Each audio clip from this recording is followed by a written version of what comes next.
Vamos a continuar con el tema que hemos venido abordando en las últimas clases, tema relacionado con la ciencia, la teología y la religión, ¿verdad?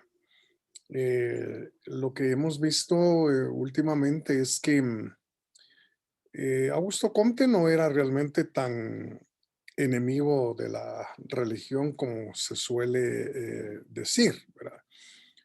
Para empezar, pues recordamos aquí el aprecio que tenía por el estado teológico, ¿verdad? Particularmente por el momento del politeísmo. Pero luego también vimos cómo, a pesar de reconocer que la teología y la religión epistemológicamente parecen ya no tener un papel importante, gracias a la preponderancia que la ciencia ha tenido. Sin embargo, él llegó a reconocer lo que podríamos llamar como la función social, digamos, de la religión. Es decir, Comte entendió que la religión pues juega un papel muy importante en la vida de los hombres, ¿verdad? Y vimos que tan era así la cosa con él que propuso una nueva religión, ¿verdad? La llamada religión positiva, que sería la religión de la humanidad, ¿verdad? Sin embargo, terminamos la clase anterior diciendo que eh, de todos modos el pensamiento de Augusto Comte ha tenido repercusiones muy grandes sobre la religión y sobre la teología sobre todo. Y es esto último lo que queremos abordar el día de hoy, pues cómo realmente el pensamiento positivista de Augusto Comte afectó el quehacer teológico. Entonces, a eso vamos a continuación. Em, Vamos a ver. Bien, ahí estamos. Entonces le hemos titulado a la charla, digamos, del día de hoy, Ciencia y Teología, caminos diferentes, ¿verdad? Porque eso es exactamente lo que ocurrió a partir del pensamiento científico en general y particularmente a partir del positivismo de Augusto Comte. Entonces, después de que la religión cristiana, sobre todo, había tenido una enorme preponderancia, digamos, en la vida en general de los seres humanos, sobre todo durante toda la Edad Media, donde la existencia, pues, de los hombres giró siempre alrededor de la iglesia, alrededor de las sagradas escrituras y, por supuesto, de la religión cristianamente entendida, ¿no? Entonces llega el momento en que, por un lado, la ciencia no solo se separa, digamos, de la filosofía, sino que también se aleja rotundamente de la religión y la religión y la teología tienen que, pues, tomar vías completamente diferentes. Se da una separación, podríamos decir, en una sola palabra. Entonces, vamos a comenzar diciendo, pues, o recordando que eh, a pesar del reconocimiento de Comte al Estado teológico y la recepción de parte de Augusto Comte de la función social de la religión, el positivismo realmente cumplió su cometido, en el sentido de venir a constituirse en la etapa última, digamos, del conocimiento humano, el estado último del conocimiento humano, dejando atrás la teología y la religión. Ahora, yo quisiera recordar aquí que Augusto Comte realmente no fue el primero, eh, tampoco el último, digamos, en insistir en la separación que debe haber entre la ciencia y la teología. Probablemente se trató de una especie de espíritu de la época, porque ya Emmanuel Kant, como lo podemos recordar, fallecido en el año de 1804, pues ya había señalado la importancia de separar por un lado la ciencia y por otro lado la teología. Recordemos que en su crítica de la razón pura, pues Kant llega realmente a establecer que hay cuestiones que la razón humana definitivamente no puede abordar. Eh, Sencillamente porque para Kant la razón solo puede operar dentro de lo que él denominó la esfera de la experiencia posible. Entonces, todo aquello que entra, digamos, dentro de la posibilidad de que nos aparezca como fenómeno, que podamos captarlo a través de nuestras capacidades sensoriales, pues es ahí donde la razón definitivamente funciona. Pero más allá de la esfera de la experiencia posible, pues podrá haber cuestiones, podrá haber temas, podrá haber preguntas eh, que los seres humanos con su capacidad racional no pueden definitivamente abordar, no pueden hacerse cargo de ellas y tampoco pueden formular una respuesta a esas preguntas, ¿verdad? Estamos hablando, digamos, fundamentalmente de la existencia del alma, la cuestión de la supervivencia después de la muerte eh, y por supuesto de la existencia de Dios. Es decir, Kant dejó pues muy en claro que la razón humana no puede definitivamente abordar esos temas y esas cuestiones. Ahora, definitivamente Kant no era un ateo, ¿verdad? Nunca lo fue. Es decir, Kant realmente fue un creyente luterano prácticamente toda su vida. Y entonces, lejos estaría Kant de negar la existencia de Dios. Lo que niega definitivamente es que seamos capaces de llegar a conocer eh, algo, digamos, de Dios, porque queda rotundamente fuera de nuestras capacidades intelectuales. Entonces, no es que la pregunta ¿existe Dios? No tenga sentido, por supuesto que la tiene, pero lo que no hay es respuesta, ¿verdad? No podemos realmente responder a esa pregunta.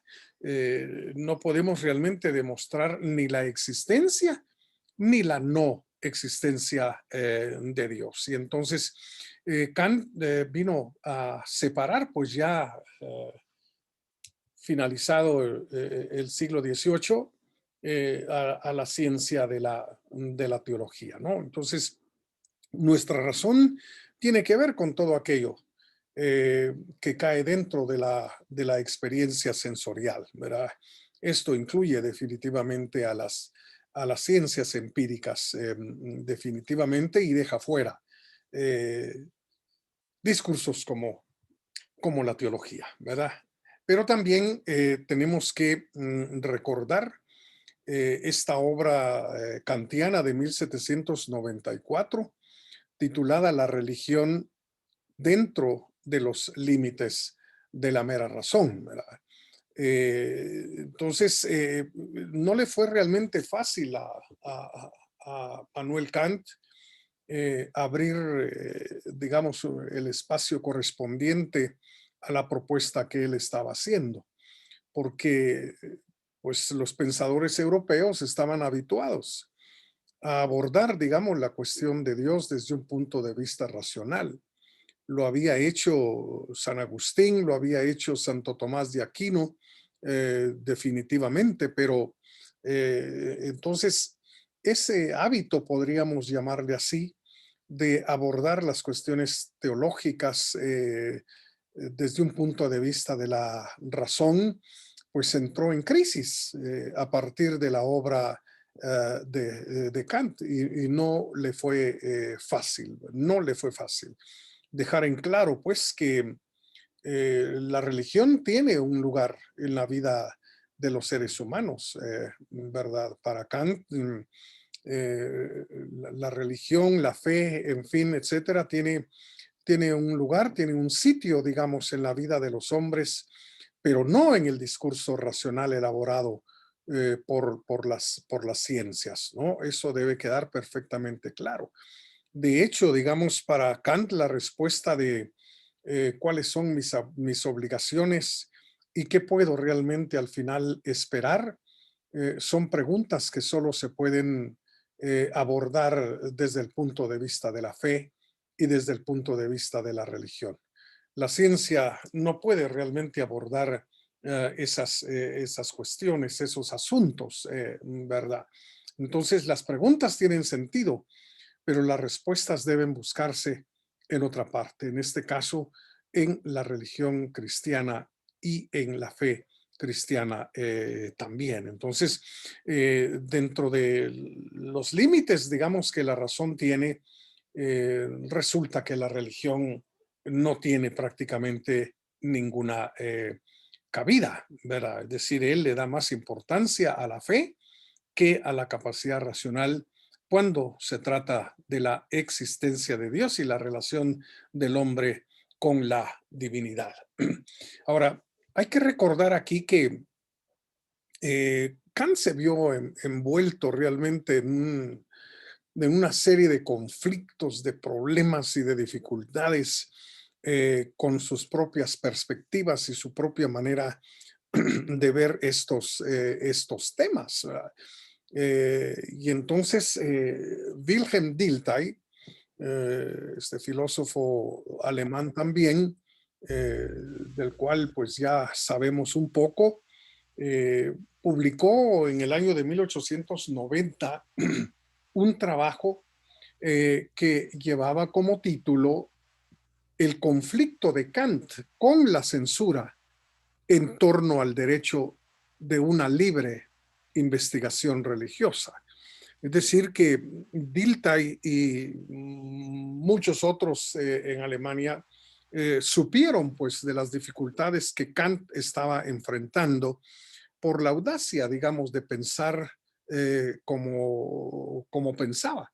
Sí, de hecho, varios de los trabajos de Kant fueron objeto de censura, ¿verdad?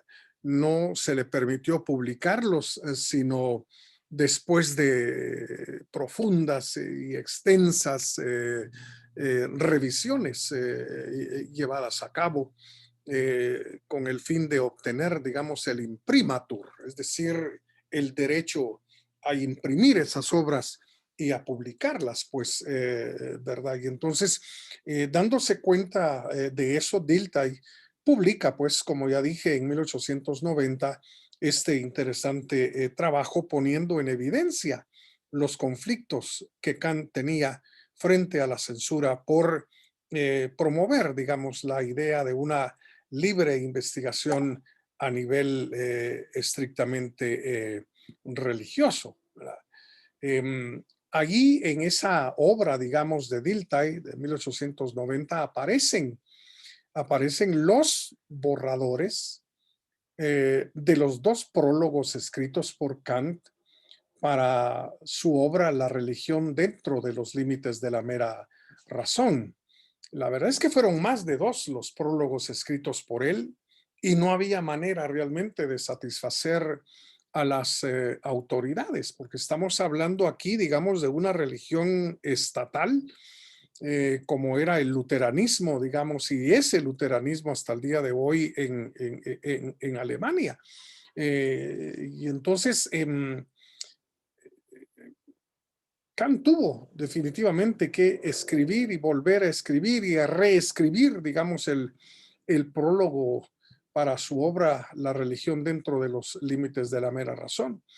Y hay un momento, digamos, en el cual Kant se mostró terriblemente indignado por lo que estaba realmente ocurriendo, por la censura de que estaba siendo objeto su pensamiento y su obra. Y entonces yo tengo aquí una parte reproducida, digamos, de esa obra de Dilthey. El texto al que me voy a referir más tarde es de Manuel Kant, El conflicto de las facultades. Aquí a la altura del capítulo 9, Roberto Aramayo, que hace el estudio preliminar de esta obra, recuerda entonces lo escrito por Dilthey y dice, en el primer borrador, Kant se olvida de toda concesión a la diplomacia y habla del deber del filósofo, común al de todo buen ciudadano, de no inmiscuirse para nada en los derechos de una fe revelada. Máxime cuando esa intromisión se halla bajo la custodia e incluso la interpretación de ciertos funcionarios que no tienen necesidad alguna de razonar, sino tan solo de ordenar cómo debe juzgarse conforme a esa fe y profesarla públicamente. Este privilegio colectivo también cuenta, sin embargo, con límites a su competencia, cuál es la no intromisión en la actividad profesional del filósofo y pretender demostrar o impugnar sus dogmas mediante la filosofía. Alguno de tales funcionarios, termina diciendo Kant, debiera comprender que no es esa su misión y desistir así de su impertinencia. Si Kant estaba sumamente molesto, pues sumamente, eh, no sé, insatisfecho con lo que realmente las autoridades estaban haciendo con su pensamiento y con su trabajo, ¿verdad? En esta cita que acabamos de leer queda claro la separación, queda clara la separación que Kant está haciendo en el sentido de que ni el filósofo debe invadir, digamos, el terreno de la teología y de la religión, pero tampoco los teólogos deben inmiscuirse en el trabajo y la tarea de los filósofos, porque se trata definitivamente de dos campos y de dos terrenos completamente distintos. Mientras la teología tiene que ver con la fe y su objeto realmente es la fe. La filosofía, por su parte, pues confía en la razón, confía en la capacidad intelectual del ser humano para llegar a explicar por qué es que los fenómenos del mundo se dan de la manera como se dan. Es decir, ni el teólogo debe invadir el terreno de la filosofía, ni el filósofo debe invadir el terreno de la teología. Es decir, se deben mantener diferenciados estos terrenos y estas actividades porque su objeto realmente de estudio, podríamos decir entre comillas, o su objeto de interés es completamente diferente y totalmente distinto. Y lamenta Kant aquí el uso prácticamente de la autoridad y la fuerza, ¿verdad? Habla de funcionarios. Se trata de funcionarios, es decir, de gente que pertenece a la esfera gubernamental, que lamentablemente tiene el poder de prohibir pensar, de prohibir publicar, de prohibir el uso realmente de la capacidad racional de los seres humanos.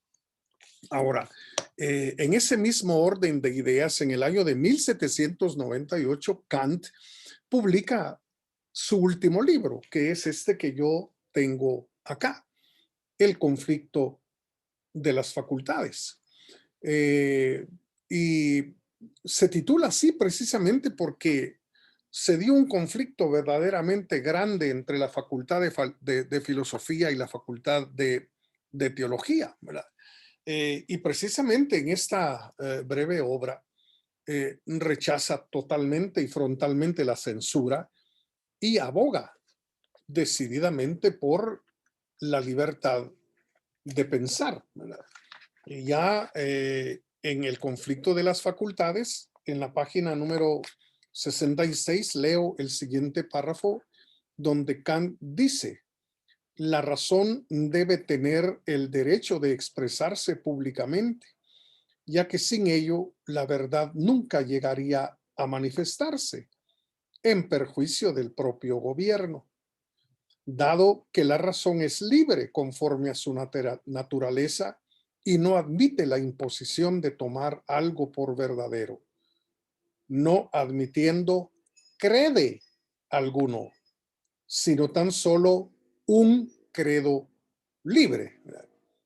El hecho de que dicha facultad sea tildada de inferior, pese a contar con ese enorme privilegio de la libertad, haya su causa en la naturaleza del hombre, pues quien puede mandar, aunque sea un humilde servidor de algún otro, se ufana de ser más importante que quien no manda sobre nadie, pero es libre. Comienza Kant por rechazar esa denominación que se le estaba dando en ese momento a la Facultad de Filosofía. Se le llamaba una facultad inferior. Tres eran las facultades superiores. Por una parte, la facultad de teología, por la otra, la facultad de derecho y finalmente la facultad de medicina. Estas eran consideradas las facultades superiores y la de filosofía era considerada como una facultad inferior. Y esto pues hacía definitivamente que el filósofo y la filosofía estuvieran definitivamente bajo el control, digamos, de las tres facultades llamadas superiores. Y en todo caso, lo que se le demandaba a la filosofía en ese momento era simple y sencillamente el sometimiento y la obediencia, ¿verdad? Es decir, sometido el pensamiento teológico, el pensamiento filosófico, sometido en primer lugar y sobre todo a la facultad de teología. Pero también el discurso filosófico debería de estar sometido a la facultad de leyes, a la facultad de derecho, y finalmente la filosofía debería de estar sometida también a la facultad de medicina. Entonces, realmente el teólogo, el jurista y el médico tenían toda la autoridad para imponerse frente al pensamiento filosófico. Pero Kant dice aquí, es lamentable pues que quienes tienen el poder y ejercen la autoridad se sientan superiores cuando la superioridad la debería de tener la Facultad de Filosofía, puesto que ahí se ejerce la libertad de pensar, puesto que ahí se piensa de una manera libre y se busca definitivamente la verdad como dice él. Entonces, no se trata, para Kant, no se trata, digamos, de ir en contra realmente de la Facultad de Teología en este caso, pero sí de separar los discursos, separar las funciones, porque como ya dijimos, el objeto de estudio y de preocupación, digamos, de la teología es la fe, mientras que el objeto de estudio de la filosofía es la búsqueda de la verdad. Entonces, es obvio que Kant pues, fue uno de los primeros en responder al espíritu de la época, separando, digamos, la ciencia por un lado y la teología, haciéndolas transitar por caminos diferentes. Pero también tenemos que recordar aquí la obra y el pensamiento de otro alemán, David Friedrich Strauss. Strauss publicó entre los años de 1835 y 1836 esa obra tan importante hasta el día de hoy, que llevó como título La vida de Jesús, críticamente elaborada. Bueno, la preocupación, digamos, de Strauss era, bueno, dejar en claro qué tipo y qué clase de literatura eran los evangelios. Eh, Tratando, por supuesto, de elaborar hasta cierto punto una vida de Jesús. Pero Strauss parte, digamos, del hecho de que los evangelios son relatos míticos que se elaboraron, que se escribieron desde una mentalidad completamente pre-científica. Obviamente, los primeros 100 años del cristianismo, que fue cuando los evangelios realmente surgieron, pues la revolución científica ni siquiera pensaba en ocurrir. Y entonces, si se trata realmente de relatos eminentemente míticos, elaborados por mentes que no sabían absolutamente nada de ciencia, entonces Strauss llega a la conclusión de que carecen realmente de valor histórico, es decir, no se puede elaborar una vida de Jesús basándose, digamos, en los evangelios. Y entonces, de lo que se trata aquí es de buscar en otras fuentes, según Strauss, de buscar, digamos, en otras, sí, en otra clase de literatura probablemente, tratar de hallar otros testimonios que de alguna manera pues hablen de la existencia y de la vida de ese hombre que fue Jesús de Nazaret. Esto definitivamente fue un producto también, digamos, directo de la revolución científica iniciada en el siglo XVII. Entonces, si nos damos cuenta de las fechas, ¿verdad? Estamos hablando de 1798 con Kant, estamos hablando de 1836, digamos, de Strauss, y recordamos que Augusto Comte llevó a cabo su tarea en el Politécnico de París a partir de 1830, ¿verdad? Del 1830 a 1842, pues estamos prácticamente, digamos, en el mismo tiempo, en la misma época, y por supuesto el espíritu que se estaba respirando en Europa, pues de algún modo, no solo Comte, sino Strauss, Kant y otros definitivamente lo absorbieron y precisamente esa separación entonces entre ciencia y teología va a ser un tema, digamos, como ya lo estamos viendo, recurrente en estos autores y en otros más. Pero para seguir, digamos, con las fechas, aquí nos ubicamos en el año de 1841 y a quien tenemos que mencionar aquí es a Ludwig Feuerbach, ¿verdad? Con su interesante obra titulada La esencia del cristianismo.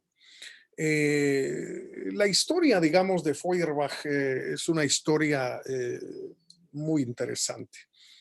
Hijo de un pastor luterano, empezó estudiando teología porque quería llegar a ser también un pastor luterano como su padre.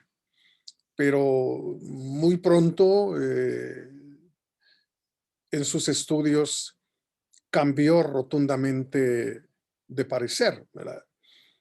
Una de las confesiones, digamos, que Feuerbach llegó a hacer es que al principio dijo, eh, yo pensé y pensaba que Dios había creado al hombre, pero ahora, dijo, tiempo después, creo que fue al revés, que es el hombre el que creó a Dios. Bueno, aparte, por supuesto, digamos, de convertirse también en un materialismo, su pensamiento, de convertirse él mismo en un filósofo materialista. A Feuerbach lo conocemos fundamentalmente porque fue una de las grandes influencias sobre el pensamiento de Karl Marx. ¿Verdad? Después de haber leído a Feuerbach, Marx se convirtió en lo que fue, en un materialista, ¿verdad? Y entonces lo que a veces no solemos tener noticias, de lo que solemos no tener noticias, es de que Feuerbach pues no necesariamente tenía un odio particular hacia la religión, hacia la fe, sino todo lo contrario, tenía un gran respeto precisamente por la religión cristiana, es decir, que no se volvió un enemigo, digamos, acérrimo del cristianismo, atacándolo, queriéndolo hacer desaparecer, sino que lo que hizo realmente fue transformar la manera en que el cristianismo era visto, ¿no? Por ello el título de esta obra, La esencia del cristianismo, trató de llegar, de penetrar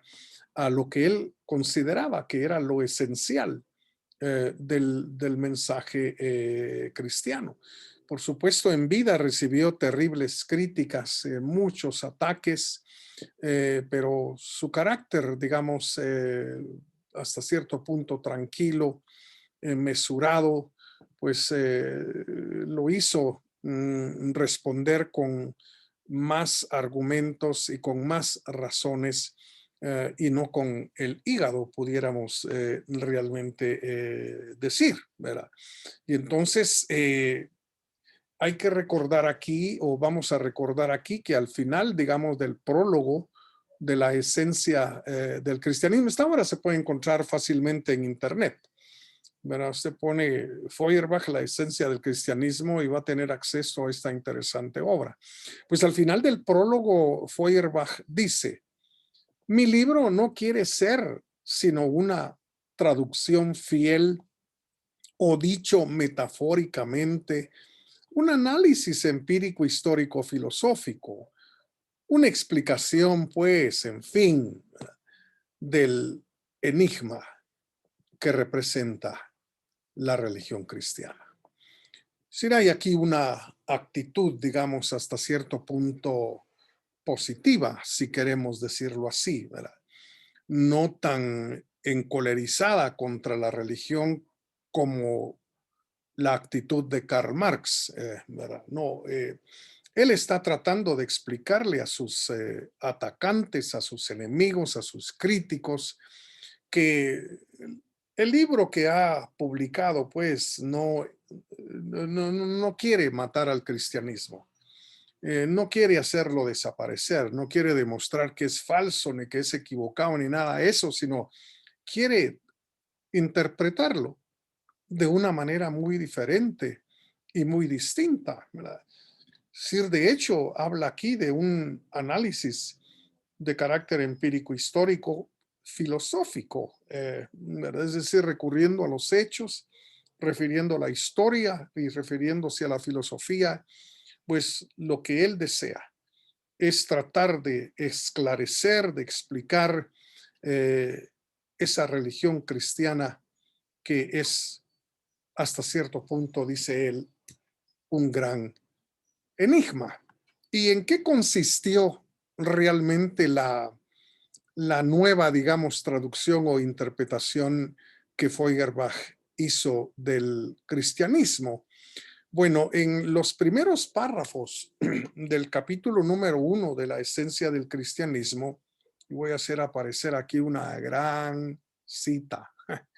Feuerbach dice lo siguiente: la esencia del hombre que lo distingue del animal no es solamente la causa, sino también el objeto de la religión, ¿verdad? Pero la religión es la conciencia del infinito. Es, por lo tanto, la conciencia que tiene el hombre de su esencia no finita, no limitada, sino infinita. Y no puede ser otra cosa, pues una esencia verdaderamente finita no tiene ni la más remota idea, por no decir conciencia, de un ser infinito. Porque el límite del ser es también el límite de la conciencia. La conciencia de una oruga cuya vida y esencia está limitada a determinadas especies de plantas, no se extiende tampoco hasta más allá de ese terreno limitado. Ella distingue estas plantas de las demás, pero más no sabe. A semejante conciencia limitada, que justamente por su limitación es infalible, la llamamos por eso instinto y no conciencia. La conciencia en el sentido riguroso y propio de la palabra es inseparable de la conciencia del infinito. La conciencia limitada no es ninguna conciencia. La conciencia es esencialmente de un carácter universal e infinito. La conciencia del infinito no es otra cosa que la conciencia de la propia infinitud. En otras palabras, en la conciencia del infinito, el hombre consciente tiene por objeto de su conciencia la infinitud de su propia esencia. En una sola palabra, lo que Feuerbach está tratando realmente de decir aquí es que ese ser que llamamos Dios no es otra cosa que la proyección de la propia infinitud de nuestra conciencia como seres humanos. Entonces, la religión, desde la perspectiva de Feuerbach, no es otra cosa que el reconocimiento del carácter infinito de nuestra propia conciencia, ¿verdad? Entonces, es por ello que, como dijimos hace algunos momentos, Feuerbach llegó a la conclusión de que es el hombre el que creó a Dios. Es decir, a partir de esa sensación, de esa conciencia, digamos, de infinitud que tenemos, pues hemos proyectado aquello en un ser, entre comillas, al cual le llamamos Dios. Entonces, esto significa, pues, que la religión, desde el punto de vista de Feuerbach, podríamos decirlo así, no es otra cosa que una extensión, un elevar, digamos, la humanidad a niveles verdaderamente grandes, para decirlo de una manera. Entonces, no hay ser más grande que el hombre, no hay ser más grande que los seres humanos. Esto es lo que realmente Feuerbach quiere dejar en claro. No está lejos, esto yo lo ignoro, me voy a atrever a hacer una afirmación aquí. No está lejos que Augusto Comte haya tenido alguna noticia, digamos, del pensamiento feuerbachiano, no lo sé. No he llegado realmente a esos puntos, digamos, de investigación, pero es probable, digamos, porque casi estamos escuchando a Comte hablar aquí en estas líneas propias de Ludwig Feuerbach, ¿no? En el sentido de que Comte viene a proponer la religión de la humanidad, el culto, digamos, hacia la humanidad. Con otras palabras, creo yo, lo había dicho ya Ludwig Feuerbach, ¿verdad? Es decir, eso que llamamos Dios no es otra cosa que elevar realmente a lo máximo o reconocer realmente el carácter infinito de la humanidad y de la conciencia humana. Entonces, obviamente que aquí la revolución científica pegó muy fuerte, ¿verdad? Para tener ahora una noción de religión bastante distinta a la que se le había, a la que se había tenido durante todo el periodo medieval. Ahora, hablemos de otro luterano. Hablemos de Friedrich Schleiermacher, ¿verdad? Schleiermacher es conocido sobre todo por haber desarrollado poderosamente la hermenéutica, ¿verdad? Sí, obviamente como teólogo, Schleiermacher pues desarrolló la hermenéutica pensando fundamentalmente en la Biblia, en la interpretación de la Biblia, pero también en la interpretación jurídica, ¿verdad? Es decir, los discursos, digamos, sobre la hermenéutica, pues constituyen una obra sumamente valiosa, muy importante hasta el día de hoy para cualquiera que esté interesado en las cuestiones de la hermenéutica. Pero también Schleiermacher escribió esta obra en 1799 que lleva como título Discurso a los hombres ilustrados que la desdeñan. Es decir, está hablando de la religión. Es decir, adquirió conciencia Schleiermacher de que pues la ciencia, que en aquellos momentos era bastante popular, podía mostrar muchos de los resultados, pues había conducido a mucha gente, ¿verdad? Mucha gente sobre todo estudiada, gente cultivada intelectualmente a rechazar rotundamente la religión. Y entonces escribe este discurso a esas personas educadas que desdeñan la religión. La obra se puede encontrar en internet con el título Sobre la religión. Ese es el título. Si lo buscan con discurso a los hombres ilustrados que la desdeñan, no lo van a encontrar. Ahora bien, según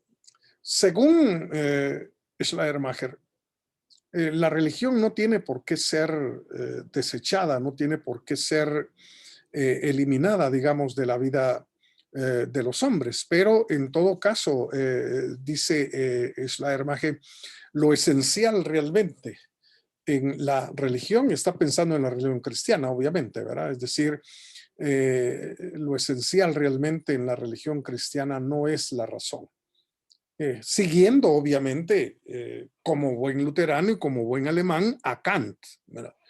Es decir, no es lo esencial la razón, no es que yo tenga argumentos a favor de Dios, no es que mi capacidad intelectual lo haya llegado a descubrir, pero tampoco es, digamos, la voluntad.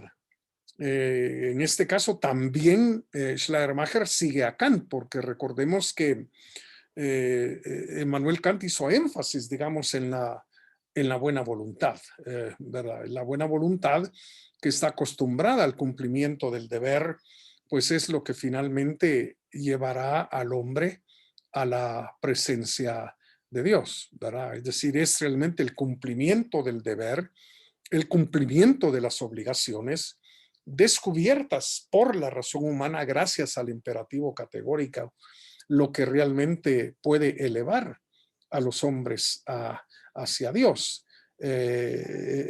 Entonces, de acuerdo, digamos, al pensamiento de Schleiermacher, pues no es la razón y tampoco la voluntad. Aquí en esta última cuestión, en relación con la voluntad, pues se muestra Schleiermacher como opuesto al pensamiento kantiano. Sencillamente porque el pensamiento kantiano, digamos, al hacer énfasis en la voluntad dentro de la religión cristiana, pues va a generar toda una serie de consecuencias a nivel moral, ¿verdad? Consecuencias a nivel moral, con lo que definitivamente Schleiermacher no está de acuerdo. Y entonces él insiste, Schleiermacher insiste en que lo más importante, lo esencial realmente en la religión cristiana es el sentimiento de dependencia, ¿verdad? Es decir, en la medida en que yo me doy a depender realmente del ser divino, en la medida en que yo dependo realmente existencialmente de él, entonces estoy realmente en el meollo, estoy en el verdadero centro de la religión cristiana. Entonces no se trata definitivamente de asuntos dogmáticos, tampoco se trata, digamos, de recetas de carácter moral, sino de mantener una completa y total dependencia del ser divino, que en algún momento Schleiermacher vino a confundir con el universo, ¿verdad? Con el todo, para decirlo en una sola palabra, por lo que Schleiermacher también fue acusado en algún momento de ser un panteísta, ¿verdad? Dios es todo y todo es Dios, pero el hombre aprende realmente a depender, digamos, de ese todo desde el punto de vista estrictamente existencial, ¿verdad?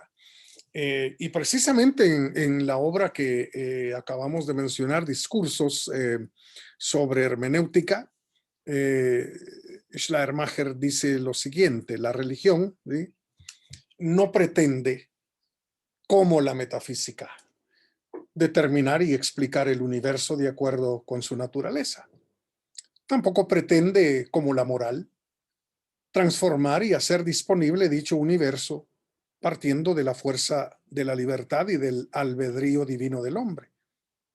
Su esencia no consiste ni en pensar ni en obrar, sino en la intuición y en el sentimiento. Lo que ella pretende es contemplar el universo, quiere venerarlo piadosamente en sus representaciones y acciones, quiere dejarse impresionar y plenificar en la ingenua pasividad de los influjos inmediatos del mismo. Es decir, ese todo que observamos, ese todo que admiramos, ¿verdad? Incluyendo la constelación del cangrejo, por supuesto. Este, bueno, eso nos produce de alguna manera un cierto tipo de arrobamiento, ¿verdad? Es decir, somos profundamente impresionados por la inmensidad del universo y entonces, pues el hecho, digamos, de estar con intuiciones o de tener intuiciones de esa naturaleza y que lleven realmente al hombre de alguna manera a entrar en una especie de relación o dependencia, digamos, con ese todo, con ese absoluto, es para Schleiermacher lo esencial de la religión cristiana. Entonces, no es cuestión, digamos, de que la religión cristiana pretenda explicar cómo surgió el mundo, cómo surgió el universo, cuándo, dónde y cómo surgió el hombre, en fin, etcétera, y tampoco es asunto de consejos morales, ¿verdad? Es decir, la religión no pretende dar explicaciones a esas cuestiones de las cuales obviamente la física se puede encargar concretamente, ¿no? Entonces, la religión viene de alguna manera a satisfacer esa necesidad, digamos, de dependencia que existencialmente los seres humanos llevamos muy dentro de nosotros mismos. Y para ir terminando con la exposición del día de hoy, solo voy a mencionar aquí, por una parte, la llamada teología liberal del siglo XIX. Obviamente, se han dado cuenta que nos movemos en el ámbito estrictamente protestante. Y así fue. Y así es. A la teología católica realmente y a la Iglesia Católica en general le costó mucho. Le ha costado mucho abrirse realmente a estas corrientes del pensamiento, ¿verdad? Es decir, de hecho, el Concilio Vaticano I fue convocado por el Papa precisamente para rechazar este liberalismo teológico. Y quisiera dejar en claro que la teología liberal del siglo XIX no tiene nada que ver con el liberalismo económico ni con el liberalismo político. Es decir, se trata simple y sencillamente de un liberalismo intelectual, ¿verdad? Un open mind, como se suele decir, o un sitio para los libres pensadores, ¿verdad? Entonces, por eso es que estos movimientos, desde Kant, digamos, hasta el día de hoy, que han de algún modo renovado el discurso teológico, que han aceptado, digamos, francamente las ciencias sin mayores problemas, pues se han dado en el ámbito estrictamente del protestantismo, ¿verdad? Y por supuesto, también recuerdo que el protestantismo es un fenómeno europeo, ¿verdad? Si nosotros aquí, desde Estados Unidos hasta Tierra del Fuego en Chile, nos mantenemos alejados del protestantismo, ¿verdad? Todos esos movimientos cristianos y evangélicos procedentes de Estados Unidos, bautistas, presbiterianos, pentecostales, lo que usted quiera, realmente están lejos de la reforma protestante. Eh, el célebre teólogo alemán Dietrich Bonhoeffer les llamó a todas estas iglesias de América protestantismos sin reforma. Sí, podrán llamarse protestantismos, pero totalmente alejados de la reforma protestante. Entonces, esta teología liberal del siglo XIX, ante los influjos, digamos, de la ciencia, pues efectuó críticas muy importantes a los dogmas, hizo aportes, digamos, muy grandes también a la exégesis bíblica, desarrolló tanto la crítica literaria como la crítica histórica para enfrentar el texto bíblico y por supuesto también empezó la búsqueda del Jesús histórico, era la segunda búsqueda del Jesús histórico, porque la primera pues la había iniciado David Frederick Strauss y pues esta es lo que se suele llamar la segunda búsqueda del Jesús histórico, ¿verdad? Entonces, ahí tenemos una teología caminando senderos completamente diferentes a los senderos propios de la ciencia. Y finalmente quisiera mencionar también, así no vamos a entrar en estos rollos hoy, y tal vez no entremos después tampoco, pero digamos, quisiera mencionar también la llamada teología de la secularización desarrollada en el siglo XX, ¿verdad? Se convirtió aquí la teología en un discurso eminentemente antropocéntrico y creo que uno de los principios muy importantes de la teología de la secularización es que la teología no debe meterse con la economía porque para eso están los economistas. No debe meterse con la política porque para eso están los politólogos. Si no debe meterse, digamos, con lo jurídico porque para eso están los juristas. Es decir, no debe meterse tampoco con las cuestiones morales porque para eso están los filósofos morales o los que desarrollan la ética. Es decir, hay que dejar que las cosas del mundo sean abordadas mundanamente y que la teología definitivamente se dedique a darle sentido de alguna manera a la existencia humana.